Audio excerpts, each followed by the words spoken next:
As Barbara said this morning, the more you know, the more you don't, the more you know that you don't know. There are so many things that are happening in this nether world behind our backs, things that happen that we are not aware of, and that's going to be more or less the subjects of our next two presenters. Fritz Springmeier, coming to us from Oregon, has spent 20-plus years researching what's been going on in things that most people, not this crowd particularly, but of course most people really have no clue on in the area of influencing actions of people with various types of mind control.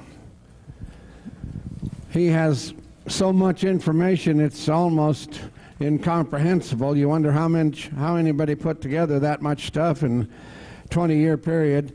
One of the books that I have of his is encyclopedia size, and that's only one of whatever 10 or 20 that he's put together. So there is a lot of information for him to try to cram into the next 55 minutes for you, but he will have a workshop, of course.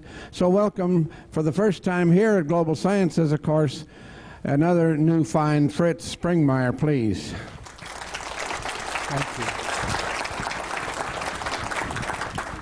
Thank you very much. Where were you when John F. Kennedy was assassinated? Do you remember how you felt? How old were you? What were you doing? Where were you when the Challenger exploded? Do you remember?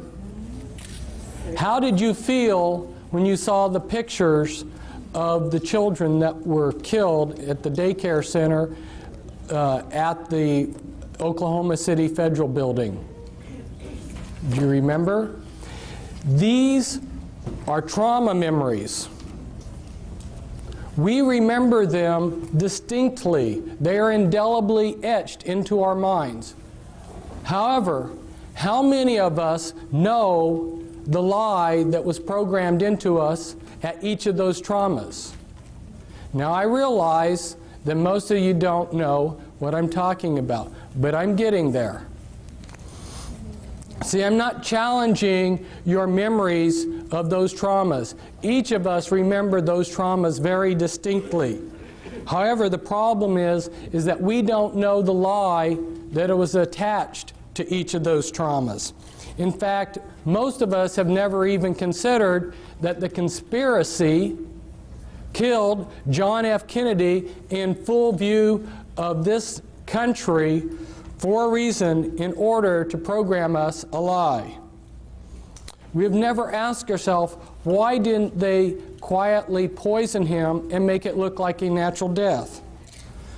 In spite of John F. Kennedy's good front of being healthy, JFK was a medical basket case. So why didn't they try to take advantage of his natural weaknesses? So we've got two facts here. The fact is that they killed John F. Kennedy in full view of the entire nation, and the other fact is that we still have a trauma memory associated around that trauma. However, we do not understand, most of us, how they programmed in a lie to us through that trauma. Now, those traumas that we have just discussed are very mild compared to the type of traumas that we're going to be discussing today and in the workshop tomorrow in the afternoon. I'm here to tell you about trauma-based total mind control. This is a type of mind control which turns the victim into a puppet, a slave. This is a type of mind control which is so horrendous that it dehumanizes a person to be a robot, an expendable piece of machinery that they can throw away.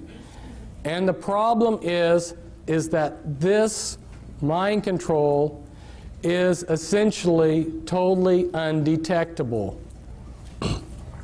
The things that I'm going to be telling you today are going to affect you and your children and your grandchildren. And I don't have enough time up here in 55 minutes or an hour to give you much more than just scratch the surface of what I have to tell you. But I do want to be able to, in this first hour, to tell you the issues and then also expose you to our literature, our information that we have that you can obtain that covers those issues, so that if you want to obtain more information on this, you can. Today I'm going to give you some important keys to some of the important mysteries in your life. Everyone loves a treasure hunt. Today you've hit the mother lode. This mind control pertains to many of the things in our life. Why are so many people being abducted by UFOs? Why do things keep going wrong in our government? Who is running the world? How do we protect ourselves from someone who's an intelligent agent of the New World Order? How do we protect ourselves from deception? These are all issues that relate to mind control, and they are the type of issues that I give answers to. What would you like to know about the New World Order or its mind control? Or perhaps the subject bores you. If you don't know where you're going, how will you know when you get there? Where is this nation going? Where are we going with all these UFO abduction experiences? I'll tell you, we are headed toward total mind control. And I'm giving you this talk to motivate you, to help you, to inspire you, to inform you. And I'd like to do a little exercise. Look at the person on your right and look at the person on your left. Now, I'm not doing this to instill fear into you. But the reason I wanted you to look at the person on your right and the person on your left and then yourself is because one or all of you may be under this total mind control and not even know it. But I'm not saying this to instill fear into you, but I'm trying to motivate you out of your complacency. Because after I found out about this horrendous mind control, which is being carried out on such a grand scale, that my life became insignificant compared to the suffering of the millions of victims. And that's why I've dedicated my life to stopping this mind control, or doing as much about it as I can. But I can't do it all by myself, and nor can I succeed with my co-author, Cisco Wheeler, back there, but we need all of your help. Now, this has been a great conference. There's been a lot of great speakers. But if I was to sum up this conference, I would sum it up as saying mind control and disinformation. What do I mean by disinformation? Today, people don't understand what disinformation is. One needs to go and study, which I have done, how these intelligence agencies that disseminate disinformation, how they operate, and what kind of disinformation they put out. A very good example of this is MI5 and MI6, British intelligence. Maybe a lot of you are aware that British intelligence created American intelligence. And British intelligence is extremely powerful. Before World War II got started, the British had infiltrated the Nazi spy apparatus, so that every German agent that was recruited into the Nazi apparatus that was spying on Britain had to become a double agent. 100% of the German agent spying on Great Britain was a double agent for the British. And anyone who joined those spy cells had to become a double agent, or they got dropped, so they kept the continuity. Through those double agents, they disseminated disinformation to the Germans. If you will study the type of disinformation that they fed through those German agents, you'll get a good idea of the type of disinformation that's being disseminated to you all through double agents. Some of them have been up here as speakers. You may think that disinformation is simply passing a lot of lies. No. Disinformation has to look like the absolute truth, but you slip in a little poison with it. So some of these double agents that the Nazis had received very big decorations by Hitler. In fact, one of these British agents, double agents, received the highest award that Hitler could give him, while at the same time he received the highest award that the British could give him. Kind of interesting, huh? An example of how disinformation works. You give 99% true information, and it's that one little piece of disinformation that's the clincher. So through their spies, they fed the Germans the range of their naval radar, but they understated it. Well, the Germans were excited to get any information on the British radar, their naval radar. When the Bismarck sailed, and you're familiar with the battleship Bismarck, because their intelligence agencies had been fed this shortened range of the naval, British capabilities of their naval radar, that one little piece of disinformation, they made a big mistake, and that mistake cost them the Bismarck. So see, this is how critical it is to understand how a speaker can get up here in front of you, he can give you 95% good information, and it's that 5% poison that he's going to give you that'll be the clincher. It's very hard to understand, for most of us to understand how disinformation comes about. Now, my co-author back there, she said, "Fritz, you're not going to hold back on these people, are you?" Well, for those of you who don't know me, if you watch that movie Braveheart, when I watched the movie Braveheart, I realized that's me, you know. I've been trying to fight these people, and I've got the same spirit. No, I'm not going to hold back on you people, and I don't think you want me to hold back. You want the whole truth, and I'm going to give you the truth as best as I can. And some of you who don't know may be wondering, who is this Fritz Springmeier character? And so, unfortunately, I need to just take a minute and tell you about myself. Why am I in a position to be up here telling you things that other people can't? I think it goes back to several generations before me. My great-grandfather was a very insightful, wise, intelligent, good man. He lived in Germany before World War I, and he saw, because he was insightful, what was coming. So he escaped in a wagon underneath some sacks of grain across the border into the Netherlands, because he saw that a world war was coming at a time when most of the world was just having a good time.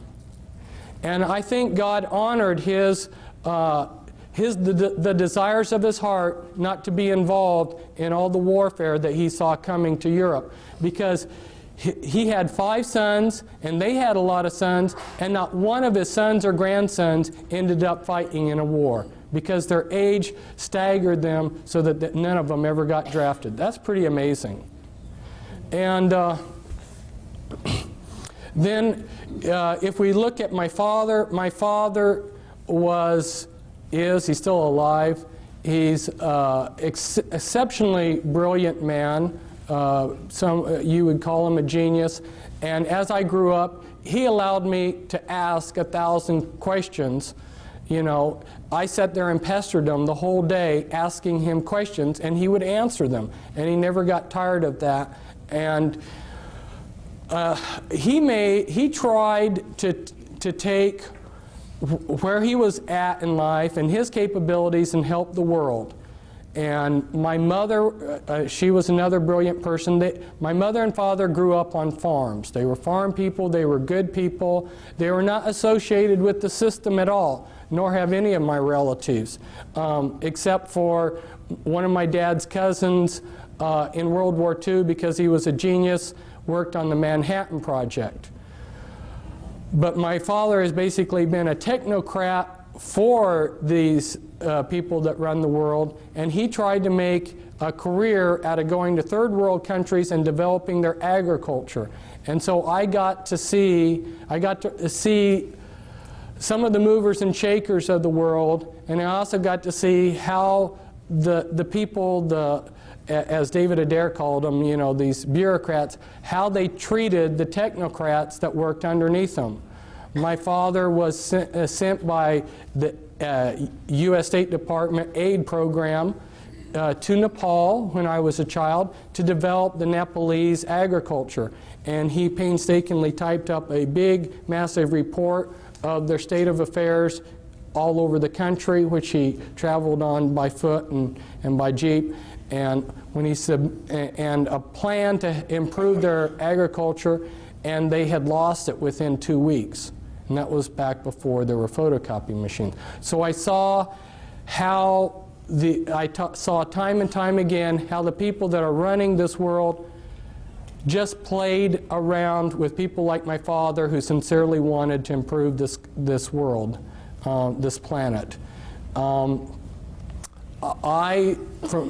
Not growing up in this country and not coming to continental United States until I was 11, have an outsider's view of this country and what's going on. And you know, when you're in a situation, if you can step aside and look at it from a distance, you see it differently. And so there's a lot of things that I see about this country that maybe other people can't, because I have been in 33 countries, and I've been a world traveler, and I see things from a different perspective. Plus, when I was in Nepal, we didn't have television. I spent a lot of my idle time reading Encyclopedia Britannica. And I went to a private school that when I came to the United States, I was 2 years ahead of the kids in public school. So that gives you a little bit of background of why, having been a truth seeker who's devoured books every day and have interviewed countless numbers of people and done all kinds of research, that gives you a little bit of background as why I'm up here telling you some of these things rather than somebody else. What I've seen at this conference so far, there's been a lot of things that pertained to my research on mind control. Our Japanese speaker last night, he talked about blood pressure in the head and how he went out to find out. It was so frustrating for me this last week. I tried repeatedly to get a chance to tell him why he didn't find any information on that when he went out there looking in the medical books. Because see, I have been spending time researching mind control and what these people are doing. And there's cerebral spinal fluid, as well as the brain, the blood pressure in the brain, and a lot of other things that he's not aware of that have been suppressed by these people. This is information that they have suppressed, and the reason why is because there's only a few men in the world that know these things, and they're using it to enhance their programming abilities, their mind control programming abilities. So there's a flip side to this.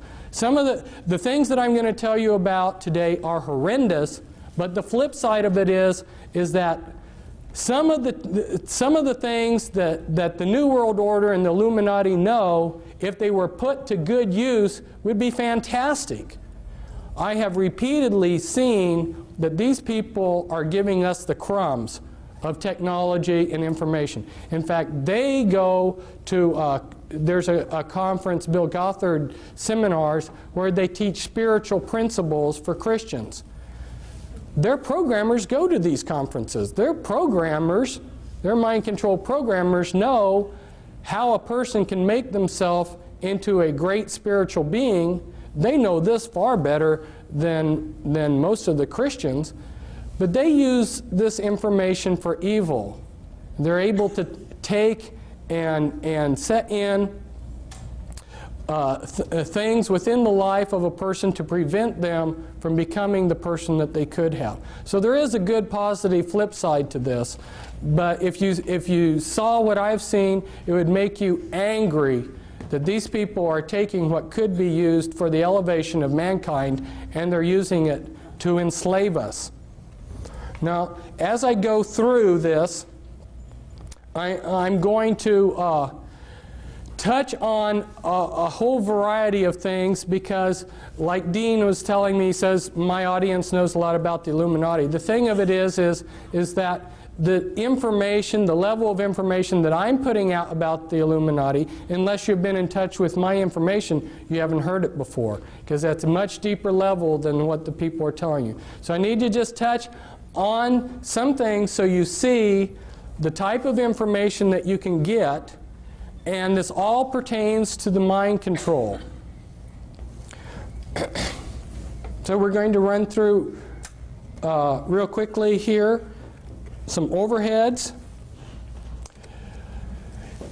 Around this date, Admiral Stansfield Turner, who was head of the CIA, went before a congressional subcommittee, and he admitted to them that yes, the CIA is carrying out mind control on countless numbers of unwitting American victims. And he even went so far as to say the basic methods that they use in this mind control: hypnosis, drugs, and torture.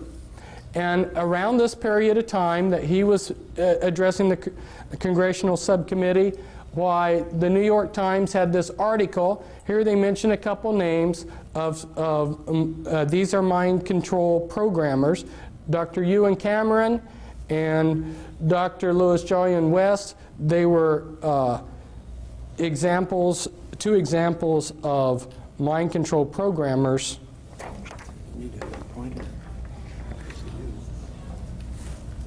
If we go back in history, you'll see that our governments are just carrying out methods of control that were written about long ago.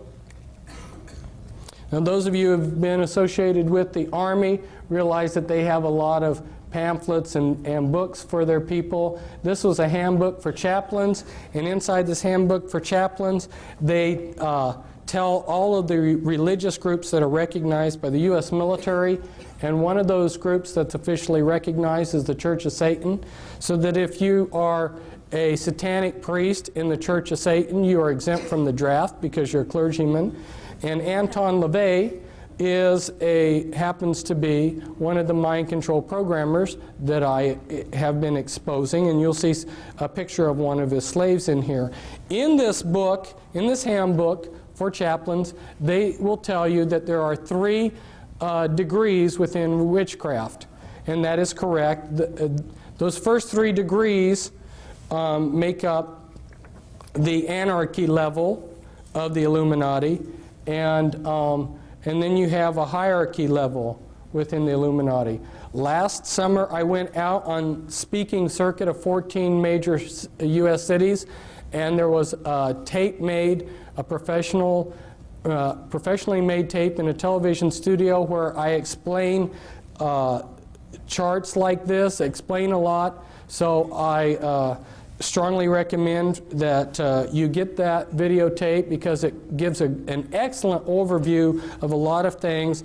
But for instance, you'll have this diagram explained, and I go into the top 13 Illuminati bloodlines in that tape. I also have a book. This comes from a book, The Top 13 Illuminati Bloodlines.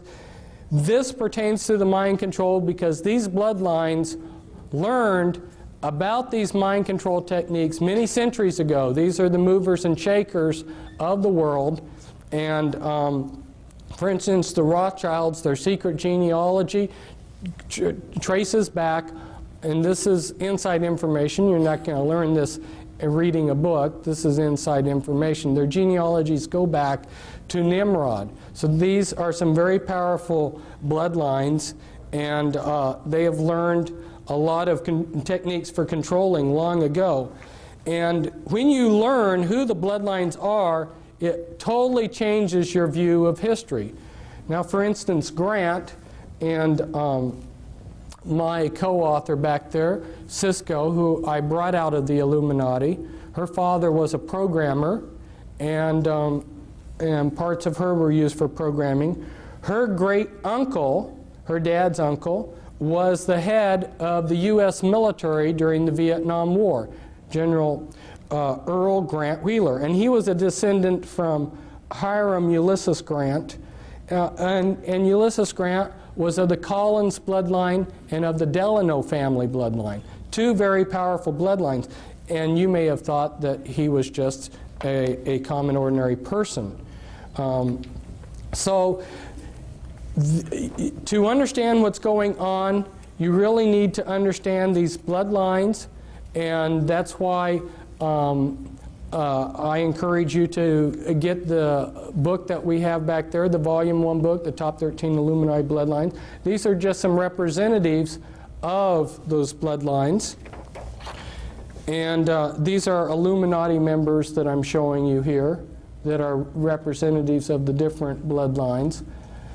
And the DuPonts, for instance, have been in charge of a large portion of the military-industrial complex. They have produced the gunpowder for all of our wars. So every war that we've had, they've gotten incredibly rich.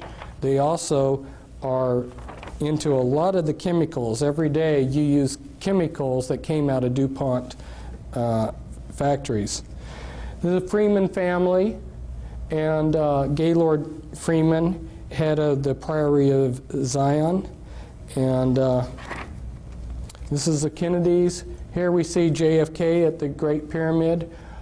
It seems like a lot of these Illuminati types have made a pilgrimage to the Great Pyramid.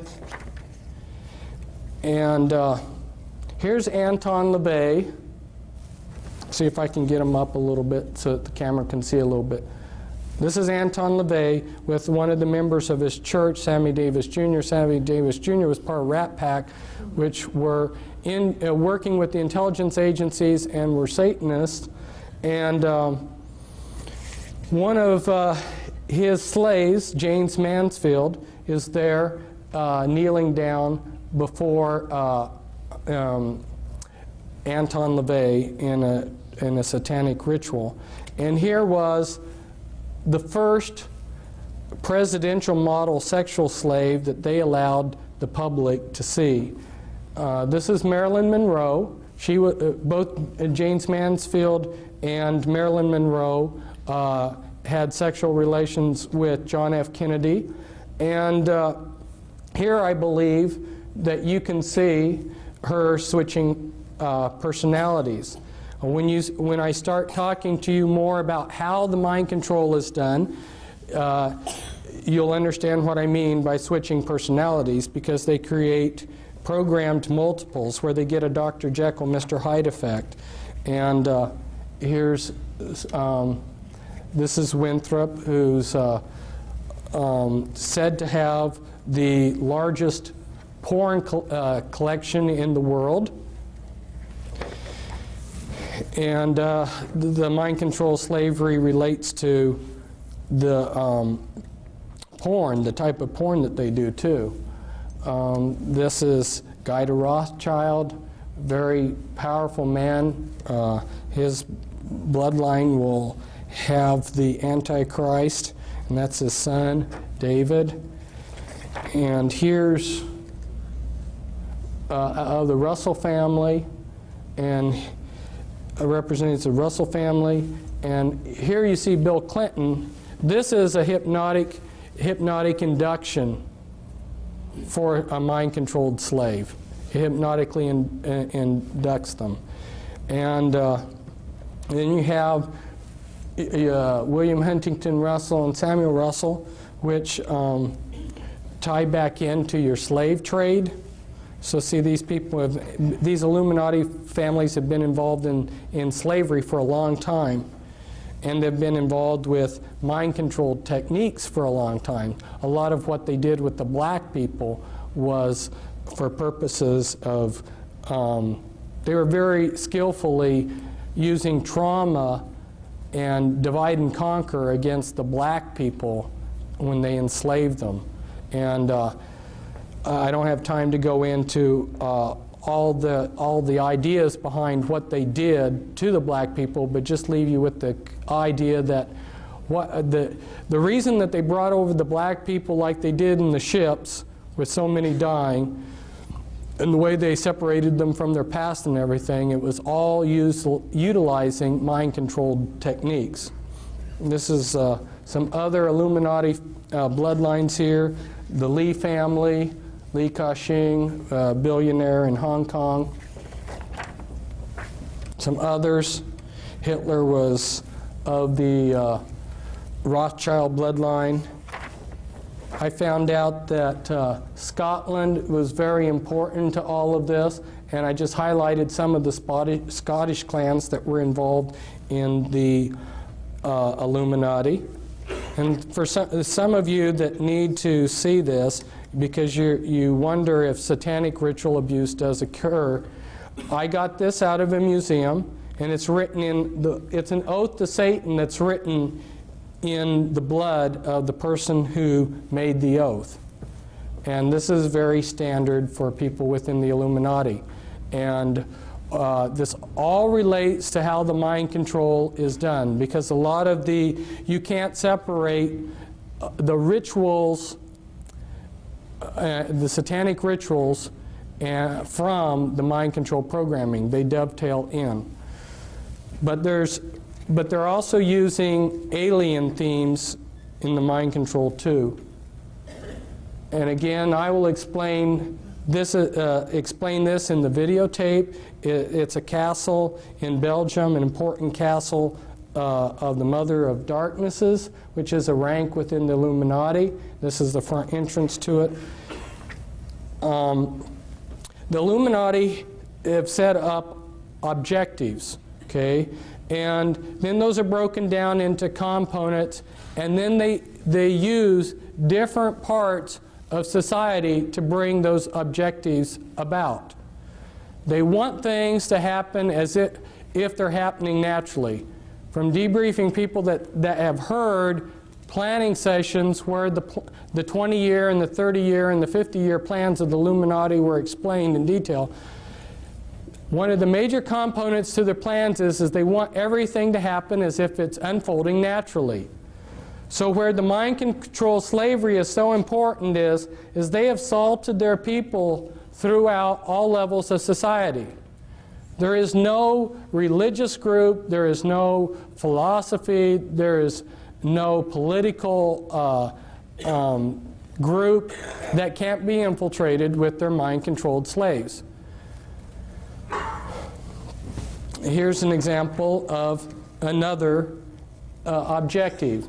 And you can see how they've broken it down into components, and then their people that are salted throughout different areas are bringing about those goals. This is explained in the videotape, so I won't explain it, but it shows the type of thing that I go into in some of my literature, in some of my books. And this is the Illuminati occult area boards that when they went to make federal regions, they copied the boundaries that the Illuminati occult area boards already had. And again, this is the type of thing that we talk about in the videotape. And you may say, what does this have to do with mind control? It's because healthcare and control of grains and all of these different things that we see being controlled behind the scenes, the way that they are able to control them is with these programmed multiples. And that's why people are saying, well, I can't believe that there's a conspiracy because I don't see it. No, it's being very subtly done behind the scenes. Here, Alice Bailey, who was connected to these people, was head of Lucis Trust and wrote quite a few books, started 140 New Age groups. She writes, "Years ago I said that the war which may follow this one would be waged in the field of the world religion. Such a war will not work out, however, in a similar period of extreme carnage and blood. It will be fought largely with mental weapons and in the world of thought. It will involve also the emotional realm from the standpoint of idealistic fanaticism. This inherent fanaticism found ever in reactionary groups will fight against the appearance of the coming world religion and the spread of esotericism. The coming struggle will emerge within the churches themselves."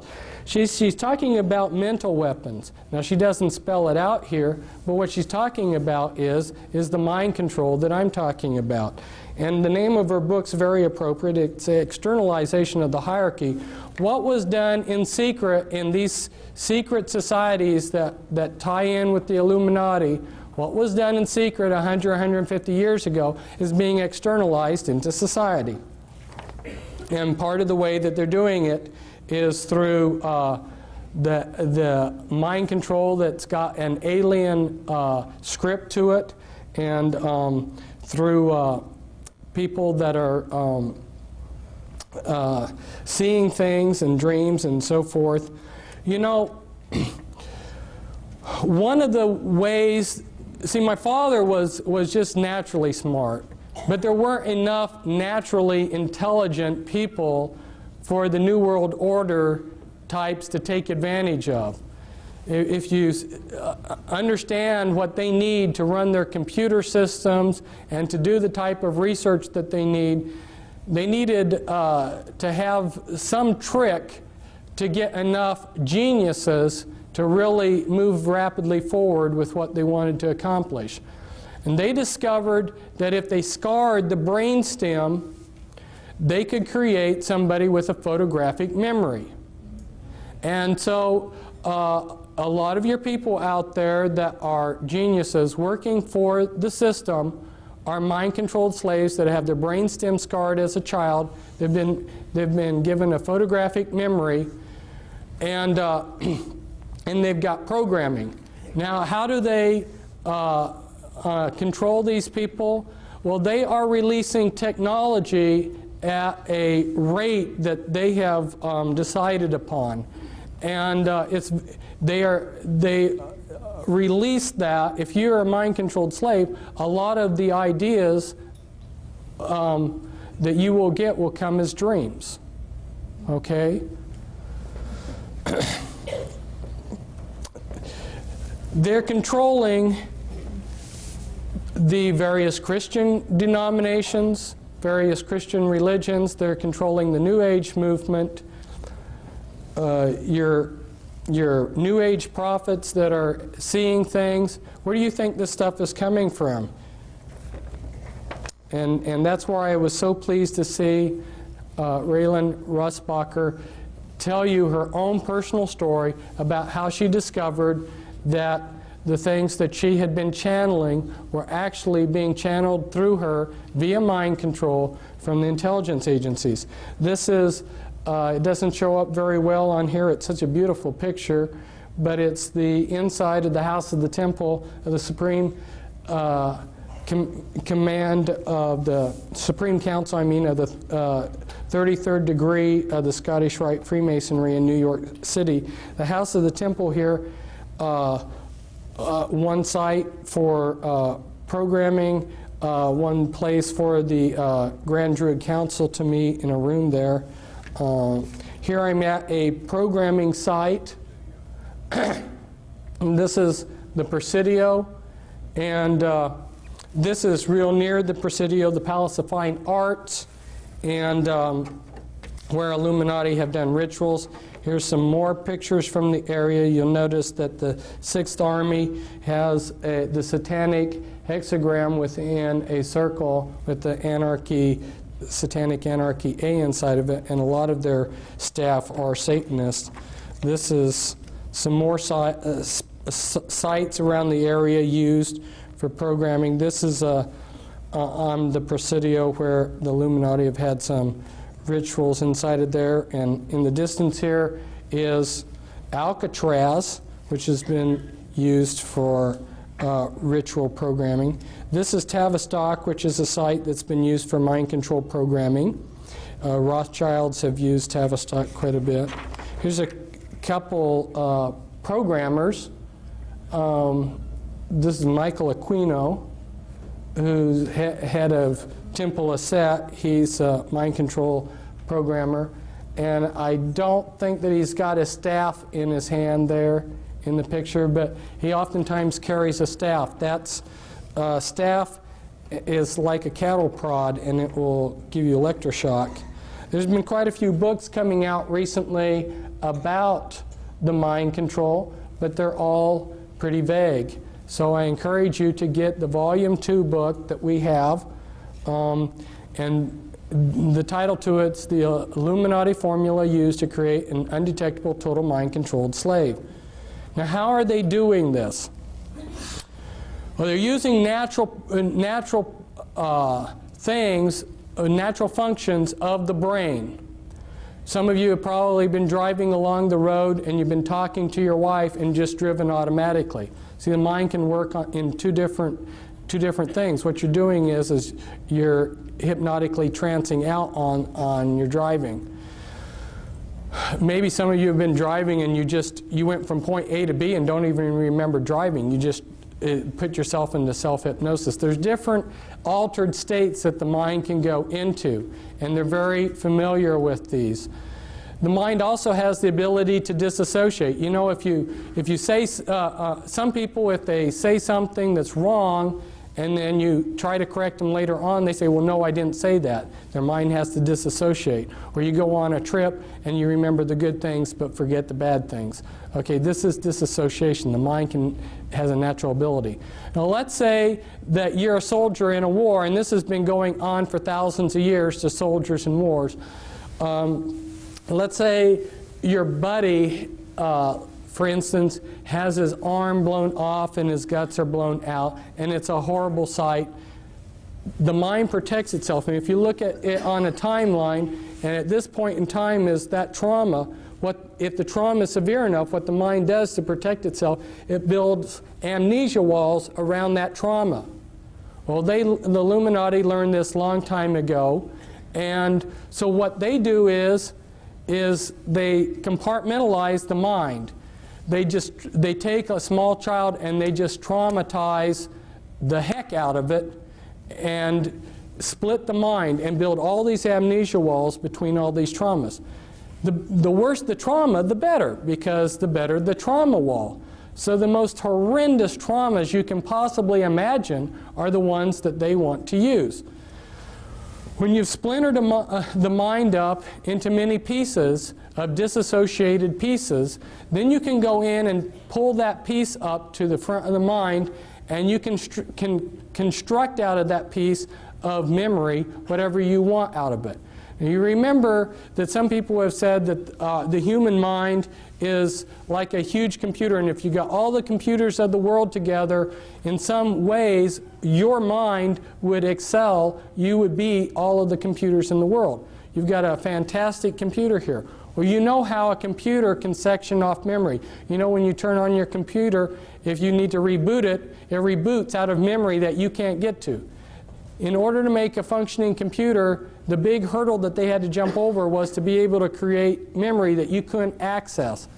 Well, that's what they're doing with the mind. They're splintering up your memory into thousands of little pieces. My co-author on a couple books on the mind control, her mind was split 30,000 ways. Now, you take those pieces of the mind, yeah, tremendous amount of trauma. Think of the amount of trauma it takes to split the mind and then multiply that times 30,000 times. Tremendous amount of trauma all through these people's lives. So you take that piece and you can make that piece of the mind into anything you want. Now let's say they take one piece and they show up films, and through the programming they make it into a particular personality. Well, what they want to do is they want to make the most perfect front for their slave possible. And so They will test a slave, they will test a victim that they're going to make into a mind-controlled puppet. They'll test them when they're a small child. And I go into the techniques in the book as to how they can test as to what your abilities are. They use EKG tests, and they know how to determine what your abilities are as a small child as to when you would grow up. So they plan out your head, they plan out your life ahead of time. They say, this one will be a doctor, this one will be a lawyer, this one will be a scientist working on rockets, this one will be this one will be that, okay? And depending on what they're wanting you for will determine the type of programming they give you.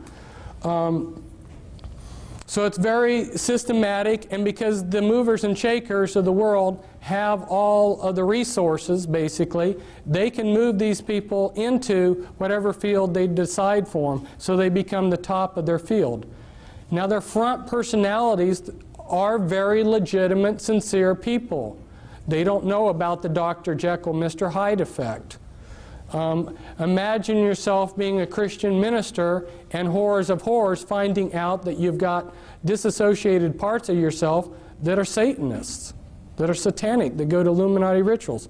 We recently had a minister fly in with his wife. He heard me speaking last summer on my lecture circuit, and when he heard me talk about the Illuminati, he realized there's nobody else that understands the Illuminati or the type of programming I have that can help me. There are very few people out there that understand this. That's why he came to visit us. That's one reason why I needed to talk to your people, Dean, about the Illuminati, is because since we have been here in this conference, there have been a number of people that have come up that have discovered that they have this kind of programming. They've come, they've gotten our material just since we have come to this conference. And there's other people probably that will learn it too. And so it gives people that are victims of this some confidence that there's somebody out there that will understand them when they hear that there's a few people like myself that really understand in depth what the Illuminati is all about. Now, this comes from a book. I took it from somebody else's book, but this is somebody who's trying to develop artificial intelligence for computers. He's extremely brilliant. He understands the mind perhaps better than anybody, and he's showing the processes of memory and motivation. And I'm just throwing these diagrams up to you to show you that the natural mind is not one monolithic thing, but it's many components. And the Illuminati understand what those components are and how to divide the mind from itself and how to control those processes. For instance, if you electroshock somebody, you destroy their short-term memory for about 24 hours. So every time that Cisco was used for some purpose, let's say she was running drugs for them or being used as a sexual slave or whatever they were using her for, on a daily basis practically, they would electroshock her. What that would do is splinter your short-term memory. Once they get you programmed to where they want you, then they will delete your memory of having been used in these things. People that are on sensitive in government projects, if you are in charge of something that takes a classification, you're going to be under mind control. Don't you think that they're smart enough to want to control their secrets? And this was taken at Bethesda, which happens to be a programming center, but it's showing the brain's PT scans of multiples. And you'll see that from when one personality holds the body to another, we've got totally different PET scans. The mind of a multiple personality, and they now call MPD DID, just recently changed that, I think, to throw some confusion into things. But when you look at the PET scans, they're different. If I try to impersonate a different persona while I'm getting PET scans, my brain will look the same. The programming is layered in, and this comes from another one of our books back there. Cisco did amazing drawings where she invited her different alters, her different personalities to work together on putting down on paper what they were seeing, because they had no talk programming. And the programming that is so sophisticated, in the 3-hour workshop, I'm going to try to go through step by step and give you how they're using implants and on and on and on. And I'd love to tell you everything that I know, but as they go in and splinter a person's mind into thousands of disassociated pieces, they have to put those pieces together in some fashion that's going to be useful to them. So then they're structuring. And as they build the structures, they like to use structures like this. Like this is an infinity type structure, so that the person being programmed, they get a feeling like there's no beginning or no end to the programming. It gives them a hopeless feeling. But the type of sophistication, the level of thinking in this programming is so in-depth. This is when they're doing the structuring. This is the beginning of a chart showing the beginning of some structuring that they're doing.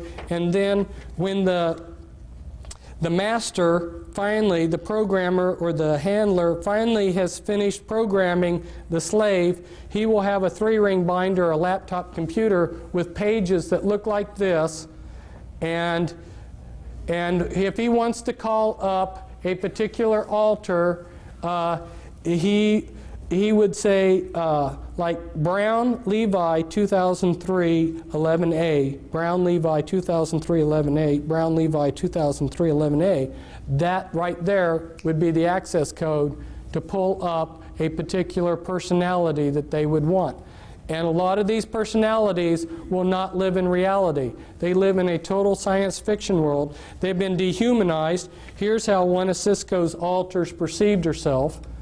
And they use Walt Disney movies for the programming. As you can see, this is from a Walt Disney movie where a doorknob it takes on life. If you showed a Walt Disney movie like this, you're creating the images for them to use hypnotically as they go in and do the behavior modification and hypnosis on that altar. And so this could be used to create a doorknob altar within a person's mind. And as they go through the dehumanizing process, like in Cisco's system of altars, all but the front altars in her had lost their hearts. They did hypnotic surgery where they took out the hearts out of these altars and replaced them with a heart of stone. So, and that's so that these people can't give their hearts to Jesus, because if you would talk to these altars and say, give your life to Christ, they'd say, I don't have a heart. I'm not a human. And then they've been dehumanized to think that they're maybe a horse or a dog or a cat or whatever. They build bodysuits out of implants. And you heard about last night about the biochip, how they're able to make a miniature computer that's very, very tiny, the size of a cell or even less. That's true. And they attach these tiny, you have to understand how computers are made. All a computer is an on-off switch. Anything that will consistently do one thing consistently, move in a particular direction or something, can be used as an on-off switch. They take strings of carbon atoms, they use DNA templates. Anyway, they make mini computers that are extremely tiny, attach them to viruses. Viruses have a liking for a particular part of the body. They will build a bodysuit of implants in you with these tiny computers, put in a master computer in the back of your neck, and these are just a few of the sites. These are the audio implants. There's about 6 different major categories of implants. You've got mimics implants, you've got auditory implants, holographic implants anyway, and when they program, they layer in the programming. They use a lot of, some of the base programs are your Alien scripts, your Alice in Wonderland and Wizard of Oz. Those are very common base programming scripts. And also Star Wars and Star Trek. Star Trek's a big one. What are the implications of this mind control? You've heard the term paradigm shift. The implications of this mind control are so mind-boggling that it's taken me years to make what people call the paradigm shift, to really comprehending everything we see. Nothing is as it looks, okay? And anything that is clean has been infiltrated and been dirtied. It's incredible. And this is a newspaper article where people are immigrating, where they're coming into the United States from. And of course, if they put Eastern Europe up here as something, it would be right up there probably in the top 6. But you see Russia and China and Vietnam right up there in the top countries that are sending us immigrants. These are countries that are also practicing mind control. How many Spetsnaz agents have been infiltrated into the United States? We're not being protected, but we're being moved towards a one-world government. Well, they will give us perhaps something that looks like this. This is one of the plans of what they want to give us. It looks real nice, and it looks like we are ruling ourselves through this world government. The problem is that with the mind control, they will control everything from behind the scenes.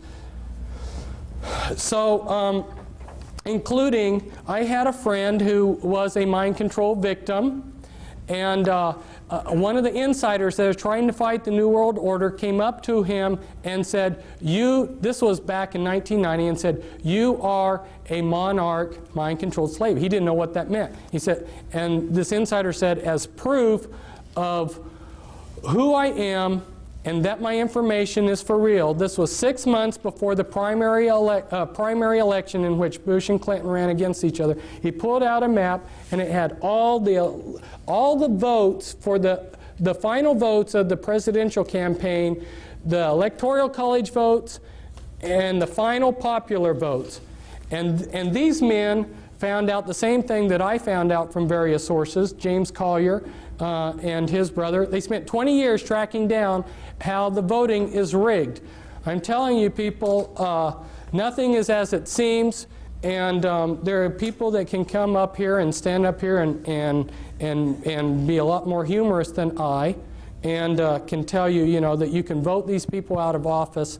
There is no political system that is going to work anymore when they are making mind-controlled slaves.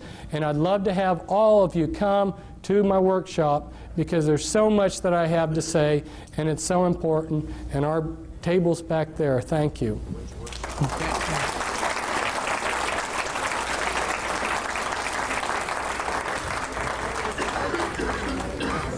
Again, thank you very much, Fritz, for